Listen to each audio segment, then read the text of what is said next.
മനുഷ്യ സമൂഹത്തിൽ മനുഷ്യൻ്റെ തുടക്കം മുതൽ തന്നെ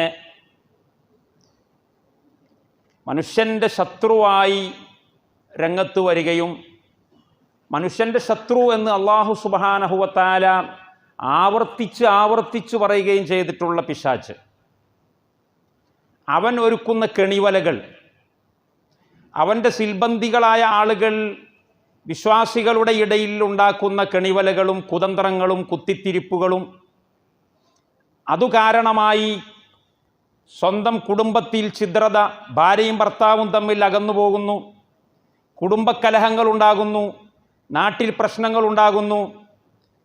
ഇങ്ങനെ തുടങ്ങിയിട്ടുള്ള കെടുതികൾ നമ്മെ വളരെയധികം വ്യാപകമായ രീതിയിൽ ബാധിച്ചുകൊണ്ടിരിക്കുന്നുണ്ട്.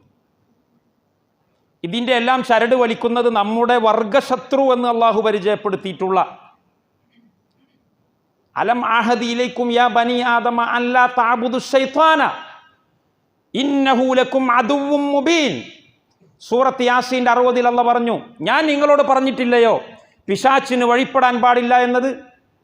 എന്തുകൊണ്ട്? അത് നിങ്ങളുടെ കാര്യത്തിന് വേണ്ടി തന്നെ, എൻ്റെ കാര്യത്തിനല്ല. ഇന്നഹു ലക്കും അദുവ്വും മുബീൻ, അവൻ നിങ്ങളുടെ ശത്രുവാണ്. അവൻ നിങ്ങളുടെ പിതാമഹനായ ആദം നബി അലൈഹിസ്സലാമിന് ഞാൻ അറിവും പാണ്ഡിത്യവും നൽകി ആദരിച്ചപ്പോൾ അദ്ദേഹത്തിൻ്റെ മുമ്പിൽ തലകുനിക്കണമെന്ന് പറഞ്ഞതിൻ്റെ പേരിൽ തലകുനിക്കാൻ കൂട്ടാക്കാത്തവനാണ് അവൻ. നിങ്ങളെ വാപ്പാക്ക് തലകുനിക്കാൻ തയ്യാറാവാത്തവൻ്റെ മുമ്പിൽ നിങ്ങൾ തലകുനിക്കുന്നത് നിങ്ങളുടെ അഭിമാനത്തിന് ചേർന്നതല്ല, സ്വന്തം പിതാവിനോട് കാണിക്കുന്ന അനാദരവ് ആണ് അത്. നിങ്ങളുടെ വാപ്പാനെ തല്ലിയവനെ നിങ്ങൾ ആദരിക്കുമോ? എന്നാൽ നമ്മുടെ എല്ലാവരുടെയും പിതാവായ ആദം നബി അലൈഹിസ്സലാം, അദ്ദേഹം അർഹിക്കുന്ന ആദരവ്, അള്ളാഹു കൽപ്പിച്ചിട്ടുള്ള ആദരവ്, ആ ആദരവ് നൽകണമെന്ന് പിശാചിനോട് പറഞ്ഞു. പിശാച് പറഞ്ഞു, ഞാൻ ആദരിക്കുകയില്ല. പിശാചിനെ പിടികൂടിയത് അസൂയയായിരുന്നു. അസൂയയാണ് എല്ലാത്തിൻ്റെയും കാരണം, എല്ലാ കെടുതികളുടെയും കാരണം അസൂയയാണ്. പിശാച് വിവരമില്ലാത്തവനല്ല, പിശാച് ദൈവവിശ്വാസം ഇല്ലാത്തവനല്ല, പിശാച് പരലോക വിശ്വാസം ഇല്ലാത്തവനല്ല. പിശാച് അള്ളാഹുവിനെ കുറിച്ച് അറിയുന്നവനാണ്, പരലോകമുണ്ട് എന്നറിയുന്നവനാണ്, അള്ളാഹുവിൻ്റെ കഴിവുകളിൽ വിശ്വസിക്കുന്നവനാണ്. അതുകൊണ്ടാണ് പിശാച് പ്രാർത്ഥിച്ചത്, റബ്ബി ഫഅൻളിർനീ ഇലാ യൗമി യുബ്അസൂൻ. പടച്ചോനെ എന്ന് വിളിച്ചിട്ടാണ് പ്രാർത്ഥിച്ചത് പിശാച്, ബദരീങ്ങളെന്നല്ല. നമ്മളാൾക്കാർ ബദരീങ്ങളെന്നാണ് പ്രാർത്ഥിക്കുന്നത്. എന്നാൽ പിശാച് പോലും പ്രാർത്ഥിച്ചത് ഖാല റബ്ബി ഫഅൻളിർനീ, പടച്ചോനെ എനിക്ക് നീ ദീർഘായുസ് തരണേ. ഏതുവരെ? ഖിയാമത്ത് നാൾ വരെ, ഇലാ യൗമി യുബ്അസൂൻ, പരലോക പുനർജന്മ ദിവസം വരേക്കും എനിക്ക് നീ ദീർഘായുസ് തരണം എന്ന് പടച്ച റബ്ബിനെ വിളിച്ചിട്ടാണ് പിശാച് പ്രാർത്ഥിക്കുന്നത്. ആ പ്രാർത്ഥനയ്ക്ക് അള്ളാഹു ഉത്തരം നൽകി, ഒരു പരീക്ഷണം എന്ന നിലയിൽ.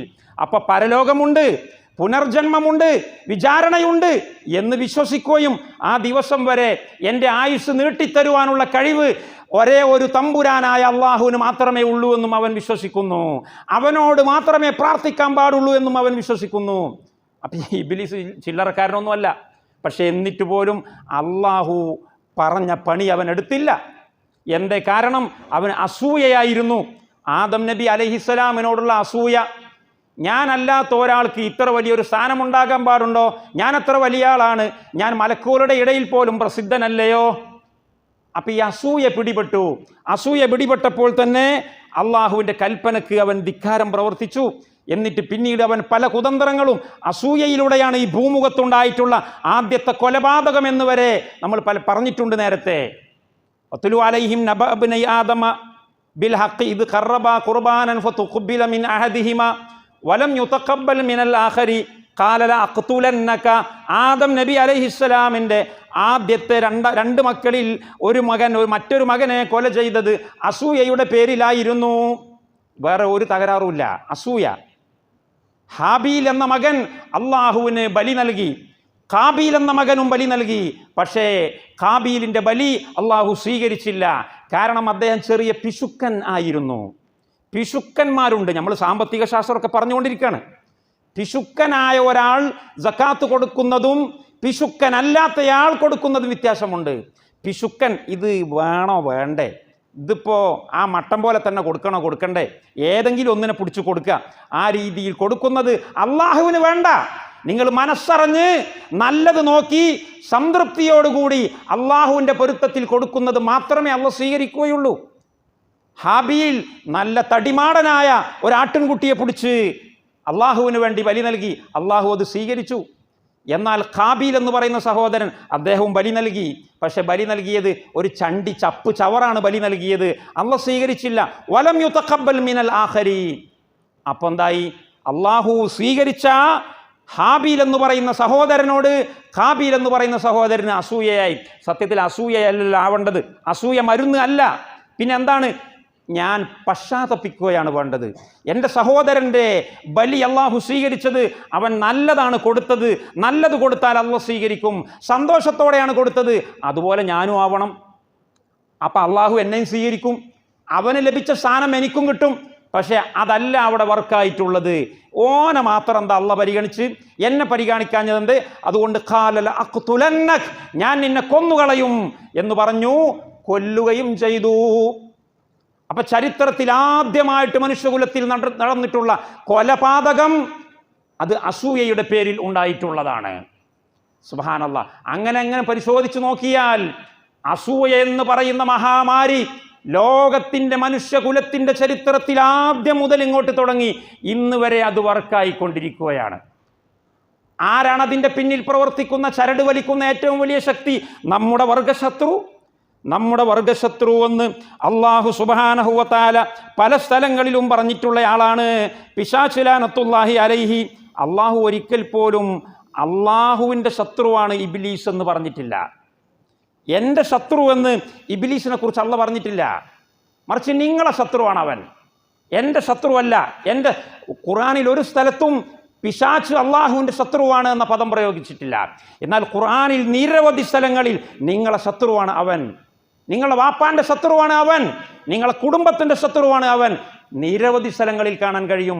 അതിലൊരു ആയത്താണ് നേരത്തെ ഞാൻ ഓതിയത്. അലം അഹദി ഇലൈക്കും യാ ബനി ആദമ അല്ലാ തഅബുദു ശൈത്വാൻ ഇന്നഹു ലക്കും അദുവ്വും മുബീൻ. സൂറത്തുൽ കഹ്ഫ് നമ്മൾ എല്ലാ വെള്ളിയാഴ്ചയും ഓതുന്ന സൂറത്ത് ആണ്.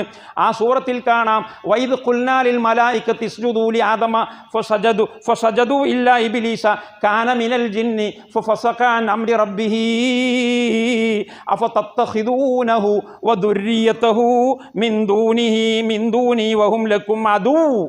നിങ്ങൾ അവനെയാണോ ചങ്ങാതിയാക്കി വെക്കുന്നത്? വഹും ലക്കും അദൂ, അവൻ നിങ്ങളെ ശത്രുവാണ്. ശത്രുവിനെ ചങ്ങാതിയാക്കി വെക്കാൻ പാടില്ല. വഹും ലക്കും അദൂ ബിഅ്സലിൽ ളാലിമീന ബദല. സൂറത്തുൽ കഹ്ഫിൽ നമ്മൾ ഓതിപ്പോകുന്നു, ഇന്നഹു അദുവ്വുൻ മുളില്ലും മുബീൻ. സൂറത്തുൽ ഖസസിന്റെ 15 കാണാം, ഇന്ന ശൈത്വാന ലക്കും അദു ഫത്തഖിദൂഹു അദുവാ. പിശാച് നിങ്ങളുടെ ശത്രുവാണ്, അതുകൊണ്ട് അവനെ ശത്രുവായി തന്നെ നിങ്ങൾ കാണേണ്ടതുണ്ട്. അപ്പോൾ ഒരുപാട്, ഇത് കുറച്ച് ആയത്തുകൾ മാത്രമാണ് ഞാനിവിടെ ഓതിയിട്ടുള്ളത്. നിരവധി ആയത്തുകളിൽ കാണാം പിശാച് നിങ്ങളെ ശത്രുവാണ്, നിങ്ങളെ വാപ്പാൻ്റെ ശത്രുവാണ്, നിങ്ങളെ കുടുംബത്തിൻ്റെ ശത്രുവാണ്. അതുകൊണ്ട് അവനെ ശത്രുവായി തന്നെ നിങ്ങൾ ഓരോ നിമിഷവും കാണേണ്ടിയിരിക്കുന്നു. അവനോട് നിങ്ങൾക്കൊരു മമതയും ഒരു അലിവും ഒരു സ്നേഹവും ഉണ്ടാകാൻ പാടില്ല. അവന് നിങ്ങൾ ഉപകാരം ചെയ്തു കൊടുത്താൽ അവൻ തിരിച്ചു ഉപകാരം ചെയ്തു തരില്ല. അവനെ നിങ്ങൾ ആക്രമിച്ചാൽ അവൻ തിരിച്ച് നിങ്ങളെ ആക്രമിക്കുകയുമില്ല. നമ്മളൊരാളെ ആക്രമിക്കലും ഒരാളെ സ്നേഹിക്കലും ഒക്കെ എപ്പോഴാണ്? നമ്മളൊരാളെ ആക്രമിക്കാതിരിക്കൽ അയാൾ നമ്മളെ തിരിച്ച് ആക്രമിക്കുമെന്ന് പേടിക്കുമ്പോഴാണ്, അല്ലേ? നമ്മളൊരാളെ സ്നേഹിക്കലോ അയാൾ തിരിച്ചിങ്ങോട്ട് സ്നേഹിക്കുമെന്ന് കരുതുമ്പോഴാണ് നമ്മളൊരാളെ സ്നേഹിക്കുക. എന്നാൽ ഇബ്ലീസിൻ്റെ അടുക്കുന്ന ഇത് രണ്ടും കിട്ടൂല. നിങ്ങൾ ഇബ്ലീസിനെ പ്രകോപിപ്പിച്ചാൽ അവൻ തിരിച്ച് നിങ്ങളെ ഒരു മണ്ണാങ്കട്ടയും ചെയ്യാൻ അവന് കഴിയില്ല. അവനെ നിങ്ങൾ സ്നേഹിച്ചാൽ തിരിച്ച് നിങ്ങളെ സ്നേഹിക്കുകയും ചെയ്യുകയില്ല. അത്രയും ഒരു എന്താ പറയുക, ഒന്നിനും പറ്റാത്ത ഒരു സാധനമാണ് ഇബ്ലീസ് എന്ന് പറയുന്നത്.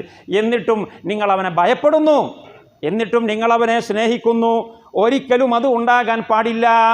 അവന് വഴിപ്പെട്ടവരെ അവൻ കബളിപ്പിക്കും, അവന് വഴിപ്പെട്ടവരെ അവൻ മാറി നിന്നുകൊണ്ട് അവൻ ട്രോളിക്കൊണ്ടിരിക്കും. സൂറത്ത് ഏറ്റവും അവസാനത്തെ അധ്യായം നിങ്ങൾ എടുത്തു നോക്കൂ. ഖുൽ അഊദു ബിറബ്ബിന്നാസി മലിക്കിന്നാസി ഇലാഹിന്നാസ് മിൻ ശർരിൽ അൽ വസ്വാസിൽ ഖന്നാസ് അല്ലദീ യുവസ്വിസു ഫി സുദൂരിന്നാസ് മിനൽ ജിന്നത്തി വന്നാസ്. പരിശുദ്ധ ഖുർആനിലെ ഏറ്റവും അവസാനത്തെ സൂറത്ത് എന്ന് പറയുന്നു. പരിശുദ്ധ ഖുർആൻ തുടങ്ങുന്നതും അവസാനിക്കുന്നതും തൗഹീദ് കൊണ്ടാണ്. വിശദമായി പറയാൻ സമയമില്ല. ബിസ്മില്ലാഹിർ റഹ്മാനിർ റഹീം, ഫാത്തിഹയുടെ തുടക്കം തന്നെ തൗഹീദ് ആണ്. അള്ളാന്റെ പേര് കൊണ്ട് തുടങ്ങുന്നു. അള്ളാന്റെ പേര് കൊണ്ടല്ലാതെ ഒരാളെ പേര് കൊണ്ട് തുടങ്ങാൻ പാടില്ല.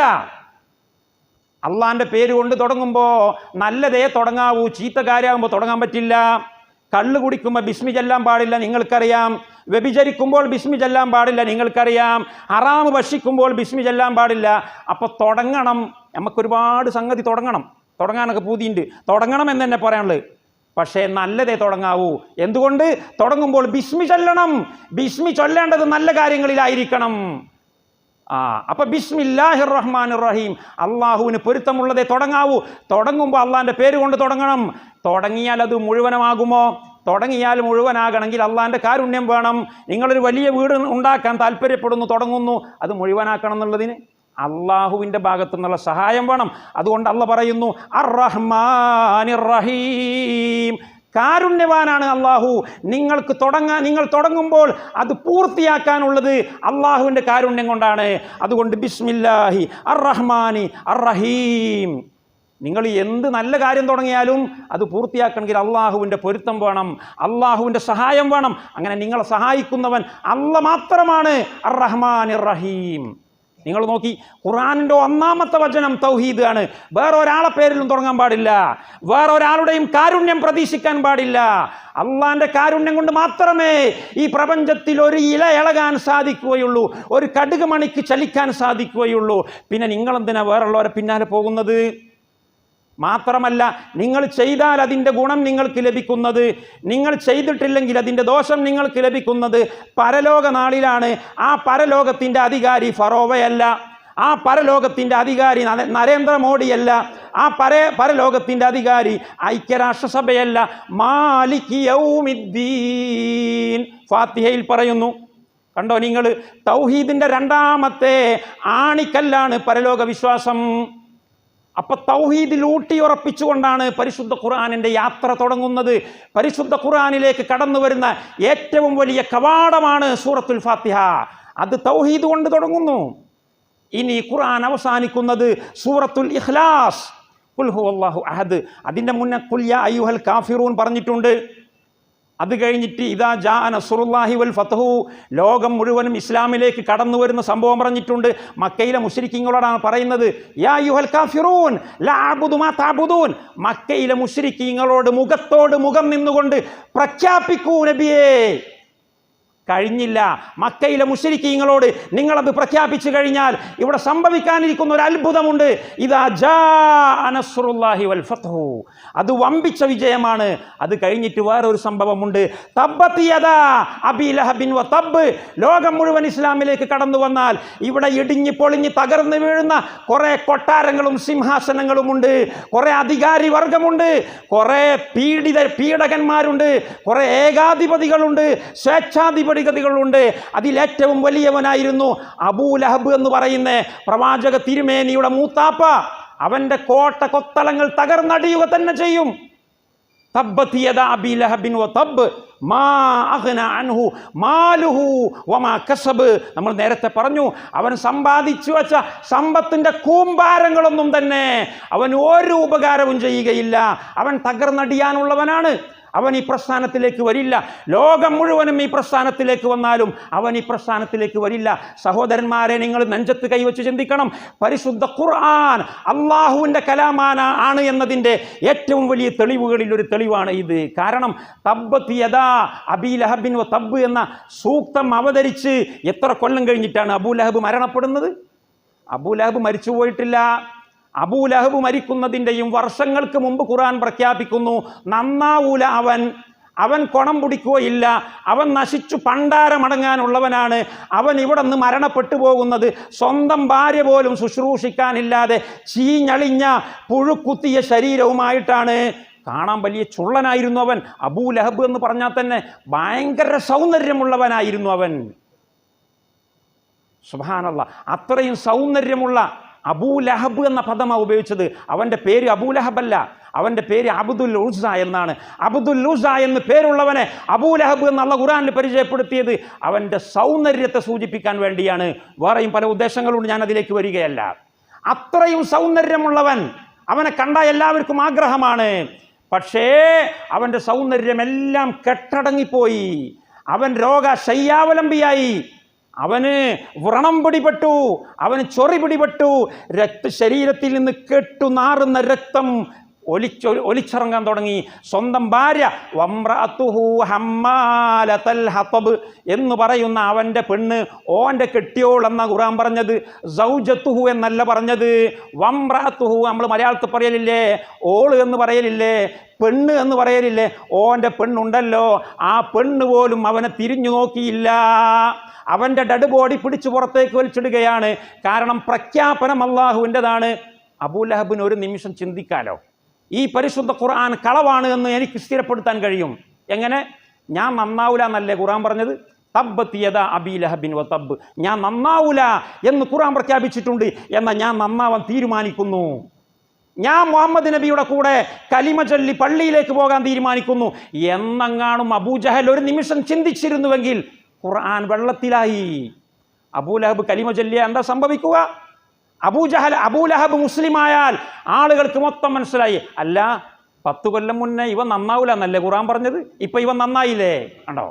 അപ്പൊ പരിശുദ്ധ ഖുർആൻ കള്ളത്തരമാണ് എന്ന് പറയാൻ, സ്ഥിരീകരിക്കാൻ അബൂലഹബിന് സാധിക്കുമായിരുന്നു. പക്ഷെ അവൻ സാധിച്ചില്ല. കാരണം ഇത് അള്ളാഹുവിൻ്റെ പ്രഖ്യാപന. അവൻ നന്നാകുമോ ഇല്ലേ എന്നത് കാലെ കൂട്ടി അറിയാൻ കഴിവുള്ളവനാണ് അള്ളാഹു. അള്ളാഹു അത് പ്രഖ്യാപിച്ചു. എന്നിട്ട് അതിൻ്റെ ശേഷം പരിശുദ്ധ ഖുർആനിൻ്റെ പരിസമാപ്തി തൗഹീദ് ആണ്. ഖുൽ ഹുവല്ലാഹു അഹദ്. അത് മക്കയിലെ മുശ്രിക്കീങ്ങളോടുള്ളതല്ല, അത് ക്രൈസ്തവ ലോകത്തോട് വിളിച്ചു പറയാനുള്ളതാണ്. കാരണം മക്കയിൽ വെച്ചുകൊണ്ട് ഖുൽ യാ അയ്യുഹൽ കാഫിറൂന പറഞ്ഞിട്ടുണ്ട് ബഹുദൈവ വിശ്വാസികൾ. അപ്പോൾ ബഹുദൈവ വിശ്വാസികളെ കുറിച്ചല്ലേ പറഞ്ഞത്, ഞങ്ങളെപ്പറ്റി പറഞ്ഞിട്ടില്ലല്ലോ എന്ന് നസ്രാണികൾക്കൊക്കെ തോന്നി. ഞങ്ങൾ തൗഹീദിൻ്റെ ആൾക്കാരാണ്, അങ്ങനെ പറയുന്നുണ്ടല്ലോ. ഞങ്ങളൊക്കെ തൗഹീദിൻ്റെ ആൾക്കാരാണ്, ഞങ്ങൾ ലാ ഇലാഹ ഇല്ലല്ലാഹ് പറയുന്നവരാണ്. ലാ ഇലാഹ ഇല്ലല്ലാഹ് പറയുന്നതുകൊണ്ട് പിന്നെ എന്തു ചെയ്യാം? അപ്പം എന്ന് പറഞ്ഞ് നടന്നിരുന്ന നസ്രാനികളുണ്ടായിരുന്നു, ക്രൈസ്തവരുണ്ടായിരുന്നു. അവരാണ് ലോകത്തെ വൻശക്തി. ലോകത്തെ വൻശക്തി ക്രൈസ്തവരാണ്. ഇന്നും അങ്ങനെയാണ്. ലോകത്തെ ഏറ്റവും വലിയ മതവിഭാഗം ക്രൈസ്തവരാണ്. മക്കയിലെ മുശ്രിക്കീങ്ങൾ അവരെ വിട്ടേക്കൂ, ഖല്ലി വല്ലി എന്ന് പറഞ്ഞ് അവരെ ഒഴിവാക്കൂ. മക്കയിലെ മുശ്രിക്കീങ്ങൾക്ക് ഒരു ചുക്കും ചെയ്യാൻ കഴിയില്ല. പക്ഷേ ഖിയാമത്ത് നാൾ വരെ ലോകത്ത് പ്രവർത്തിച്ചു കൊണ്ടിരിക്കുന്ന ഒരു വലിയ ശക്തിയുണ്ട്. ആ ശക്തിയുടെ അടിവേരറുത്തുകൊണ്ടാണ് പരിശുദ്ധ ഖുർആൻ അവസാനിപ്പിക്കുന്നത്. ഖുൽ ഹുവല്ലാഹു അഹദ്. നബിയെ പറയണം, ക്രൈസ്തവ ലോകത്തോട് പറയണം, അവൻ ഏകനാണ്, അവൻ 3 എണ്ണമല്ല, ത്രിയേകത്വമില്ല. ത്രിയേകത്വത്തിൻ്റെ അടിയിൽ കത്തിവെച്ചുകൊണ്ടല്ല പറയുന്നു ഖുൽ ഹുവല്ലാഹു അഹദ്. അവൻ വേറിട്ട് നിൽക്കുന്നവനാണ്, അവൻ ഒരേ ഒരുത്തനാണ്, അവന് രണ്ടാമനില്ല എന്ന് പറയൂ നബിയേ. അപ്പം ചില ആൾക്കാർക്ക് ഒരു തോന്നലുണ്ട്, നമ്മളെ നാട്ടിലുണ്ട് അങ്ങനത്തെ ആൾക്കാർ. അല്ല, അള്ളാഹ് വലിയ മഹാനാണല്ലോ, അള്ളാഹ് വലിയ മഹാനാണ്, അള്ളാഹു ഏകനാണ്, അള്ളാഹുവിന് ആരിലേക്കും ആശ്രയമില്ല, അത്ര വലിയ ഉയരത്തിൽ നിൽക്കുന്നവനാണ് അള്ളാഹു. അതുകൊണ്ട് നമുക്ക് അള്ളാഹിനോട് നേർക്കുനേരെ ചോദിക്കാൻ പറ്റൂല, നമുക്ക് ട്രാൻസ്ഫോമർ അടക്കൊക്കെ വെക്കണം. നേർക്കുനേരെ ചോദിച്ചാൽ അടിച്ചു പോകുന്നൊക്കെ പറയല്ലേ, എന്തൊരു വിവരക്കേടാണ് ഇതൊക്കെ പറയുന്നത്. ഇടയ്ക്ക് നമുക്ക് ഔലിയാക്കന്മാരെ വെക്കണേ, ഇടയ്ക്ക് തങ്ങന്മാരെ വെക്കണം, ഇടയ്ക്ക് മുസ്ലിംമാരെ വെക്കണം. പാടില്ല നബിയെ. വരാനിരിക്കുന്ന മുശ്രിക്കീങ്ങളോടും പറയൂ, അല്ലാഹു സമദ്, അള്ളാഹുവാണ് അത്താണി. അള്ളാഹു ഏകനാന്ന് പറയുമ്പോൾ തെറ്റിദ്ധാരണയാണ്. അള്ളാഹു ഏകനാന്ന് പറയുമ്പോൾ അപ്പം ഞമ്മക്കൊന്നോട് ചെല്ലാൻ പറ്റൂലല്ലേ, വലിയ ദർബാറിൻ്റെ ഉള്ളിലാണല്ലേ?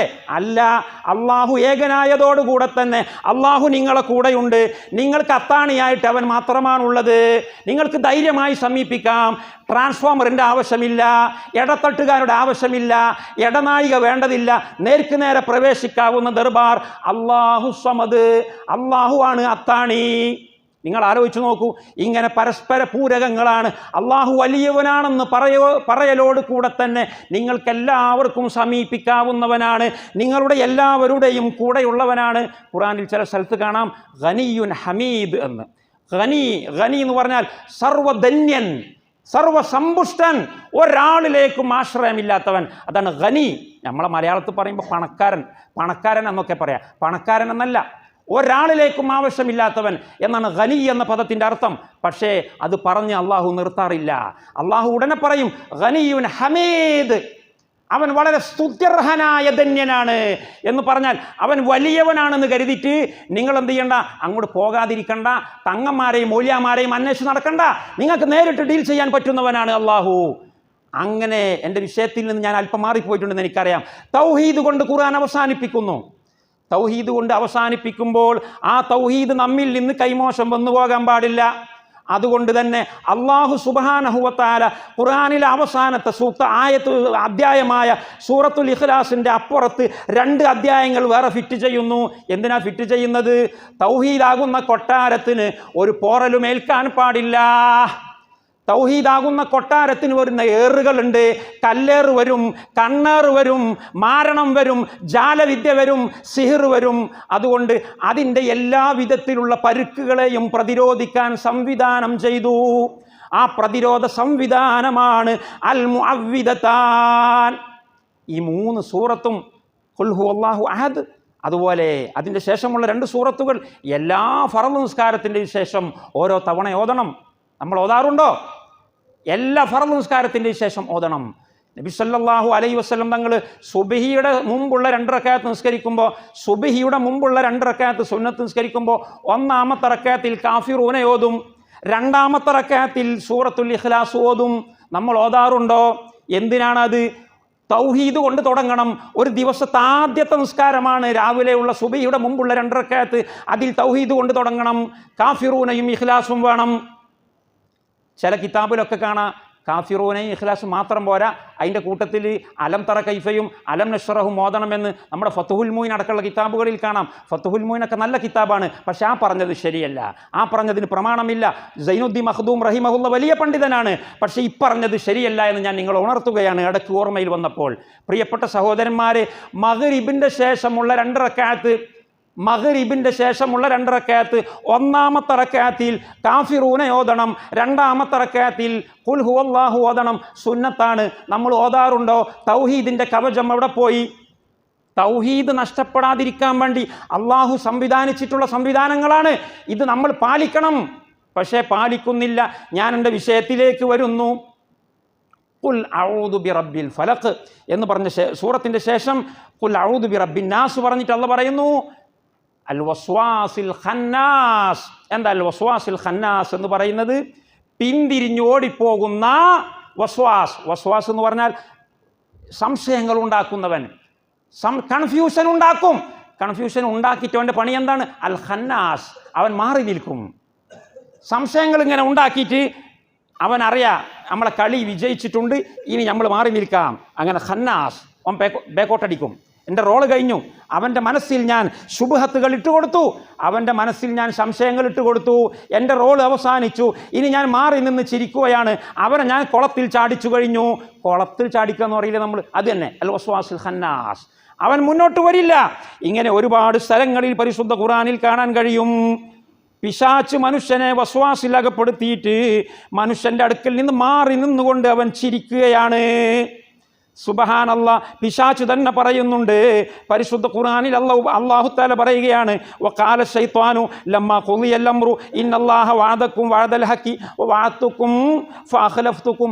അല്ലാഹു നിങ്ങളോട് ചിലത് കൽപ്പിച്ചിട്ടുണ്ടായിരുന്നു, ഞാൻ നിങ്ങൾക്ക് ചില ദുർബോധനങ്ങളും തന്നിട്ടുണ്ടായിരുന്നു. വമാ കാന ലി അലൈക്കും മിൻ സുൽത്താനിൻ ഇല്ലാ അൻ ദഅഉതുക്കും ഫസ്തജബ്തും ലി. എനിക്ക് നിങ്ങളുടെ മേൽ ആധിപത്യമില്ലായിരുന്നു, ഞാൻ നിങ്ങളെ മോഹിപ്പിക്കുക മാത്രമാണ് ചെയ്തിട്ടുള്ളത്. എൻ്റെ മോഹങ്ങൾക്ക് നിങ്ങൾ വശംവദരായി. അതുകൊണ്ട് ഫലാ തലൂമൂനി വലൂമു അംഫുസക്കും. ഇന്നത്തെ ദിവസം നിങ്ങൾ എന്നെ കുറ്റം പറയണ്ട, നിങ്ങൾ നിങ്ങളെ സ്വന്തത്തെ കുറ്റം പറഞ്ഞാൽ മതി. മാ അന ബിമുസ്രിഖിക്കും വമാ അൻതും ബിമുസ്രിഖിയ ഇന്നി കഫർതു ബിമാ അശ്റക്തുമൂനി മിൻ ഖബ്ലു ഇന്നല്ലാലിമീന ലഹും അദാബും മുബീൻ. ഇങ്ങനെ ഒരുപാട് ആയത്തുകളുണ്ട്. പരലോകത്ത് വരുമ്പോൾ ഇത് തബറ അല്ലദീന തുബിഉ മിനല്ലദീന തബഉ വറഅഉൽ അദാബ്. അവരെല്ലാം മാറിപ്പോകും, അവരെല്ലാം ദൂരെ നിന്ന് പുഞ്ചിരിക്കും. അതാ അവനെ നമ്മൾ കുളത്തിൽ ചാടിച്ചിട്ടുണ്ട്. അതുകൊണ്ട് പ്രിയപ്പെട്ട സഹോദരന്മാരെ, ഒരിക്കലും നമ്മൾ അവന് വഴിപ്പെടാൻ പാടില്ല. അവൻ നമ്മളെ മോഹിപ്പിക്കുന്നത് എന്ന് ആയി കഴിഞ്ഞിട്ട് അവൻ മാറി നിൽക്കാണ്. നമ്മുടെ പിന്നാലെ അവനില്ല. നമ്മളെ സഹായിക്കേണ്ട രംഗത്ത് അവൻ സഹായിക്കുകയില്ല. പിന്നെ എന്തിനാണ് നമ്മൾ അവന് വേലപ്പണിയെടുക്കുന്നത്? അവൻ നമ്മുടെ ശത്രുവാണ്. സൂറത്തുൽ ഫലഖിൽ അല്ലാഹ് പറഞ്ഞില്ലേ ഖുൽ അഊദു ബിറബ്ബിൽ ഫലഖ് മിൻ ശർരി മാ ഖലഖ് വമിൻ ശർരി ഗാസിഖിൻ ഇദാ വഖബ് വമിൻ ശർരി നഫാസാതി ഫിൽ ഉഖദി. കെട്ടുകളിൽ ഊതുന്ന ജപിക്കുന്ന മന്ത്രിക്കുന്ന ആളുകൾ, അവരുടെ ശല്യത്തിൽ നിന്ന് അള്ളാഹുവിനോട് മാത്രമേ സഹായം ചോദിക്കാൻ പാടുള്ളൂ, അഭയം ചോദിക്കാൻ പാടുള്ളൂ. വമിൻ ശർരി നഫാസാത്തി ഫിൽ ഉഖദ് വമിൻ ശർരി ഹാസിദിൻ ഇദാ ഹസദ്. അസൂയക്കാരൻ്റെ അസൂയയിൽ നിന്ന് ഞാൻ നിന്നോട് മാത്രമാണ് അഭയം ചോദിക്കുന്നത്. അസൂയക്ക് യാഥാർത്ഥ്യമുണ്ട്. അസൂയക്ക് യാഥാർത്ഥ്യമില്ലെങ്കിൽ പിന്നെ എന്തിനാണ് അള്ളാഹുവിനോട് അഭയം ചോദിക്കുന്നത്? അസൂയ വെച്ച് കഴിഞ്ഞാൽ പല മുടിയാന്തരങ്ങളും ഉണ്ടാകും.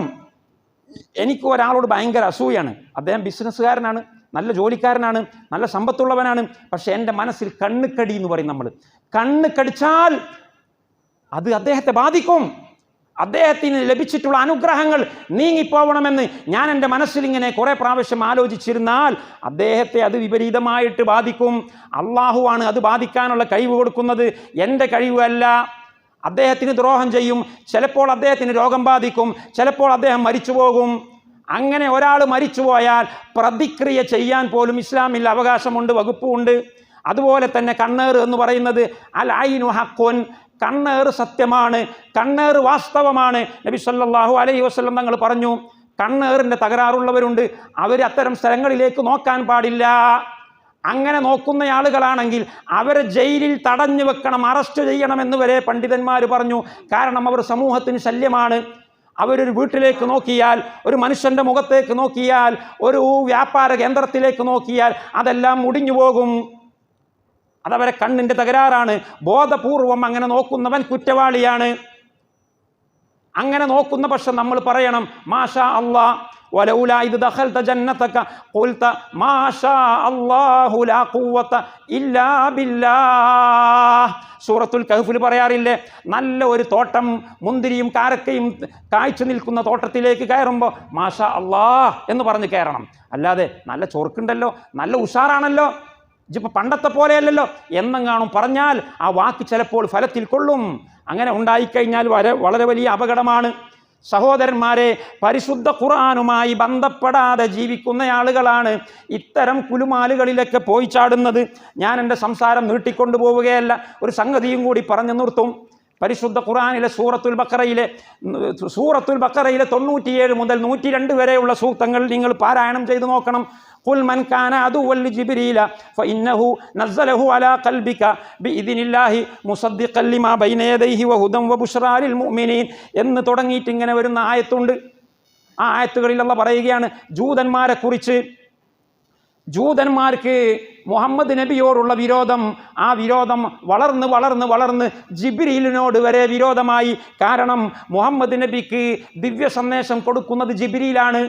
അതുകൊണ്ട് ജിബ്രീലിനോട് പോലും ജൂതന്മാർക്ക് വിരോധം. ആ ഹസദ്, അസൂയ. ഖുൽ മൻ കാന അദുവ്വൻ ലിജിബ്രീല ഫഇന്നഹു നസ്സലഹു അലാ ഖൽബിക എന്ന് തുടങ്ങുന്ന ആയത്ത് ഇങ്ങനെ ഇറങ്ങിയിട്ട് പരിശുദ്ധ ഖുർആനിൽ പിന്നെയും പറയാണ് വലമ്മാ ജാഅഹും റസൂലുൻ മിൻ ഇൻദില്ലാഹി മുസദ്ദിഖുൻ ലിമാ മഅഹും നബദ ഫരീഖുൻ മിനല്ലദീന ഊതുൽ കിതാബ കിതാബഹും. വേദഗ്രന്ഥവുമായി പ്രവാചകൻ വന്നപ്പോൾ ആ വേദഗ്രന്ഥത്തെ അവർ പുറകോട്ട് വലിച്ചെറിഞ്ഞു. കണ്ടോ? അപ്പോൾ വേദഗ്രന്ഥത്തെ പുറകോട്ട് വലിച്ചെറിഞ്ഞു. ഖുർആൻ സുന്നത്ത് നമ്മൾ പറയലുണ്ടല്ലോ, ഖുർആനും സുന്നത്തും മുറുകെ പിടിക്കണമെന്ന് പറയുമ്പോൾ ചില ആൾക്കാർക്ക് അത് ചൊറിച്ചില്ല. അല്ല, നമ്മളെ ഉസ്താദ് പറഞ്ഞാൽ പോരെ, അല്ല പള്ളിയിലെ മൗലിയാർ പറഞ്ഞാൽ പോരെ, തങ്ങൾ പറഞ്ഞാൽ പോരെ, ഞങ്ങളെ പാർട്ടിയുടെ നേതാവ് പറഞ്ഞാൽ പോരെ. അത് കേൾക്കുമ്പോൾ ഒരു വിഷമാണ്. ഖുർആൻ സുന്ന, പരിശുദ്ധ ഖുർആനിനെ മുറുകെ പിടിക്കണമെന്ന് പറഞ്ഞുകൊണ്ട്, മൂസാ നബി മുൻപുള്ള വേദങ്ങളെ മുറുകെ പിടിക്കണമെന്ന് പറഞ്ഞുകൊണ്ട് പ്രവാചകന്മാർ വന്നപ്പോൾ നബദ ഫരീഖുൻ മിനല്ലദീന ഊതുൽ കിതാബ കിതാബല്ലാഹി വറാഅ ളുഹൂരിഹിം കഅന്നഹും ലാ യഅലമൂൻ. ഞങ്ങൾക്കിതൊന്നും അറിയില്ല എന്ന ഭാവത്തിൽ അവർ വേദഗ്രന്ഥത്തെ പുറകോട്ട് വലിച്ചെറിഞ്ഞു. എന്നിട്ട് എന്താ ഉണ്ടായത്? 103-ാമത്തെ സൂക്തത്തിൽ അല്ലാഹ് എന്താ പറഞ്ഞത്? അതാണ് ഞാൻ ഒരു 5 മിനിറ്റ് സമയം കൂടി അത് പറയാൻ ഉപയോഗപ്പെടുത്തുകയാണ്. 103-ാമത്തെ ഈ സൂക്തത്തിൻ്റെ നേരെ പിറ്റേ സൂക്തത്തിൽ അല്ലാഹ് പറയുകയാണ് വത്തബഉ മാ തത്ലു ശയാത്തീനു അലാ മുൽക്കി സുലൈമാന വമാ കഫറ സുലൈമാനു വലാകിന്ന ശയാത്തീന കഫറു യുഅല്ലിമൂന അന്നാസ സിഹ്റ വമാ ഉൻസില അലൽ മലക്കൈനി ബിബാബില ഹാറൂത വമാറൂത വമാ യുഅല്ലിമാനി മിൻ അഹദിൻ ഹത്താ യഖൂല ഇന്നമാ നഹ്നു ഫിത്നത്തുൻ ഫലാ തക്ഫുർ ويتعلمون منهما ما يفرقون به بين المرء وزوجه وما هم بضارين به من أحد إلا بإذن الله ويتعلمون ما يضرهم ولا ينفعهم ولقد علموا لمن اشتراه ما له في الآخرة من خلاق. 103 അള്ള പറയുകയാണ്, വേദഗ്രന്ഥം കൈയൊഴിഞ്ഞ ആളുകൾക്ക് പിന്നെ അടുത്ത പണി എന്താ? നമ്മളെ നാട്ടിലൊക്കെ ഉള്ളത് തന്നെ, ഖുറാനും സുന്നത്തും വേണ്ട എന്ന് പറഞ്ഞ് മാറ്റി വെക്കുന്നവർ. ചുളിവിൽ പൈസ ഉണ്ടാക്കുക, കുറുക്ക് വഴികൾ അന്വേഷിക്കുക.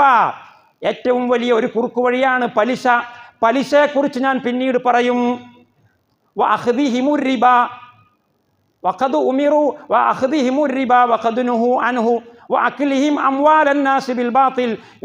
പിന്നീട് ഞാൻ പറയും. രണ്ടാമത്തെ ഏറ്റവും വലിയ കുറുക്ക് വഴിയെക്കുറിച്ചാണ് ഇപ്പം ഞാൻ പറയുന്നത്. ജാലവിദ്യകൾ, ഇന്ദ്രജാലം, മാരണം, ആഭിചാരം, ഉറുക്ക്, ഏലസ്, മന്ത്രങ്ങൾ. ഈ മന്ത്രത്തിലും ഒക്കെ നല്ലതുണ്ട് കേട്ടോ. ഞാൻ മന്ത്രം എന്ന് പറയുമ്പോൾ എല്ലാത്തിനെയും കൂടി ആക്ഷേപിക്കരുത്. മന്ത്രത്തിൽ നല്ലതുണ്ട്. ഞാനിപ്പോൾ നല്ല മന്ത്രത്തെക്കുറിച്ചല്ല പറയുന്നത്. ഇങ്ങനെ കുറുക്കു വഴിയിലൂടെ പണം തട്ടുന്ന ജൂത പുരോഹിതന്മാർ വേദഗ്രന്ഥം കൈയൊഴിഞ്ഞപ്പോൾ അവർക്ക് വന്നുവിട്ടുള്ള ഭവിഷ്യത്ത് ആണ് അത്. അതുപോലെയാണ് പരിശുദ്ധ ഖുർആനിനെയും തിരുസുന്നത്തിനെയും കയ്യിൽ നിന്ന് വലിച്ചെറിഞ്ഞ ആളുകൾ, പുരോഹിതന്മാർ ഇന്നും ജീവിച്ചിരിപ്പുണ്ട്. അവർ കുറുക്ക് വഴിയിലൂടെ എഴുതി പൈസ ഉണ്ടാക്കുന്നു, കള്ളിയും കോളവും വരിച്ച് പൈസ ഉണ്ടാക്കുന്നു, ഭാര്യ ഭർത്താക്കന്മാരെ തമ്മിൽ തെറ്റിച്ചുകൊണ്ട് പണമുണ്ടാക്കുന്നു. സിഹിറിനെ പറ്റിയാ പറയുന്നത്. സുലൈമാൻ നബി അലൈഹിസ്സലാമിൻ്റെ കാലത്ത് സിഹിർ ഉണ്ടായിരുന്നു. ആ സിഹിറിനെ കുറിച്ച് ഇങ്ങനെ പറയും, എന്ന സുലൈമാൻ നബി അതിൽ പ്രതിയല്ല. വമാ കഫറ സുലൈമാനു, സുലൈമാൻ നബി കാഫിറായിട്ടില്ല. സുലൈമാൻ നബിക്ക് സിഹിർ ഇല്ലായിരുന്നു, സിഹിറിൻ്റെ ആളായിരുന്നില്ല എന്ന് അള്ളാഹു തആല സുലൈമാൻ നബിയെ അതിൽ നിന്ന് മോചിപ്പിച്ചുകൊണ്ട് പറയുന്നു. എന്നിട്ട് വമാ ഉൻസില അലൽ മലക്കൈനി ബി ബാബില ഹാറൂത്ത് വ മാറൂത്ത്, ബാബിലോണിയയിലെ ഹാറൂത്ത് മാറൂത്ത് എന്ന് പറയുന്ന 2 മലക്കുകൾക്ക് അള്ളാഹു അവതരിപ്പിച്ചു കൊടുത്തിട്ടുള്ള ചില സിദ്ധികൾ ഉണ്ടായിരുന്നു. നല്ല സിദ്ധികൾ. നല്ല സിദ്ധി ഉണ്ടാകും.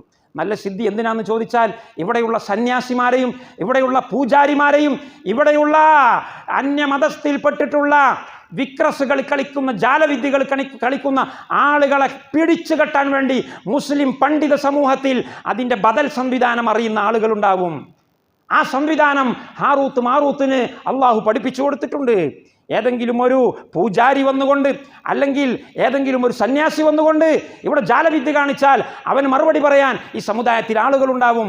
അങ്ങനെയുള്ള വിദ്യകൾ പഠിപ്പിച്ചു കൊടുത്തിട്ടുണ്ട് അള്ളാഹു സുബ്ഹാനഹു വ തആല. പക്ഷേ ആ വിദ്യകളെ ദുരുപയോഗപ്പെടുത്തി വമാ ഉൻസില അലൽ മലക്കൈനി ബിബാബില ഹാറൂത്ത് വ മാറൂത്ത് വമാ യുഅല്ലിമാനി മിൻ അഹദിൻ എന്നിങ്ങനെ പറഞ്ഞിട്ട് പറയാണ്, അവർ ഭാര്യ ഭർത്താക്കന്മാരുടെ ഇടയിൽ ഭിന്നിപ്പുകൾ ഉണ്ടാക്കും ഇത്തരം കൂടോത്തരങ്ങളിലൂടെ.